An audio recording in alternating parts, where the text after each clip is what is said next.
আসেন রবিউল আউয়াল, সারা দেশের রবিউল আউয়ালের আলোচনায় আমরা কয়েকটা বাক্য ব্যানারে দেখি। এক নম্বরে দেখি মিলাদুন নবী, দ্বিতীয় দেখি সিরাতুন নবী, আরেকটা ব্যানার দেখি দাওয়াতুন নবী, আবার দেখি ওয়াফাতুন নবী। তো রবিউল আউয়ালে চারটা বাক্য আমরা বেশিরভাগ দেখতে পাই। মিলাদুন নবী, সিরাতুন নবী, দাওয়াতুন নবী, ওয়াফাতুন নবী। এই চার বাক্য প্রথমে আমরা মুমিন হিসাবে মনে রাখতে হবে। এই চারটা বাক্য আমার রাসূলের শানের বাক্য।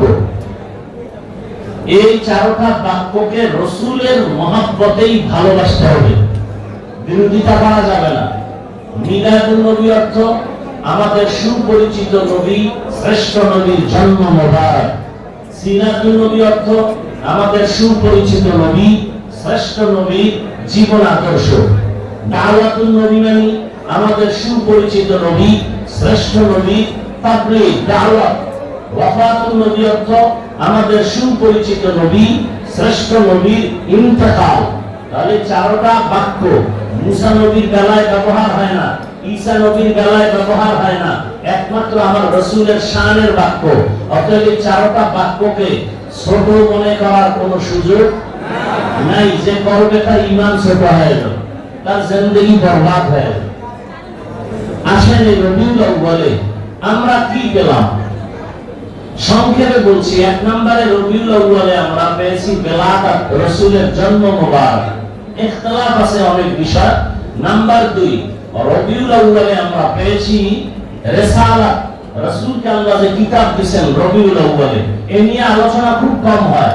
নাম্বার 3, রবিউল আউয়ালে আমরা পেয়েছি রাসূলের হিজরত, রাসূল মদিনা থেকে মক্কা থেকে মদিনায় হিজরত করেছেন। 4, আমরা রবিউল আউয়ালে পেয়েছি রিহলাত বা ওয়াফাত, রাসূলের ইন্তেকাল। এই চারটার থেকে আমরা আবার 4টা পুরস্কার পেয়েছি আমাদের জীবন সফলতার জন্য। বেলাদাতের মাধ্যমে পেয়েছি, অর্থাৎ জন্ম মোবারকে পেয়েছি আযাদিয়ত, মুক্ত স্বাধীনতা।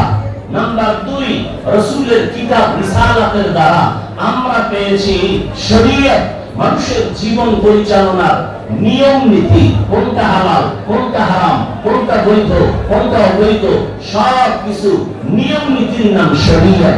রিসালাতের মাধ্যমে পেয়েছি। 3 নম্বরে হিজরতের দ্বারা পেয়েছি আল্লাহ পাকের ডাইরেক্ট নুসরাত, মদদ, সাহায্য। খন্দক, বদর, উহুদ সব যুদ্ধ শুরু মদিনায় গিয়া, আর যুদ্ধের দ্বারা গনিমতের মাল সাহাবায়ে কেরামের হাতে, রাসূলের হাতে। মুক্ত স্বাধীনতায় সম্পদ পেলেন, আল্লাহর সাহায্য পাইয়া স্বাধীনভাবে চলা শুরু করলেন, ঘর বাড়ি উঠানো শুরু করলেন, দান সদকা শুরু হয়ে গেল। রাসূলের ওয়াফাতের দ্বারা কি পেয়েছি? রাসূল চলে গেছেন, জমিন কেমনে চলবে, সমাজ কিভাবে চলবে, রাসূলের ওয়াফাতের মাধ্যমে পেয়েছি নিজামে খেলাফত, দেশ পরিচালনার নিয়ম নীতি, দেশ পরিচালনার ধারাবাহিকতা। খেলাফতে রাশেদা, খোলাফায়ে রাশিদুন, আবু বকর, ওমর, ওসমান, আলী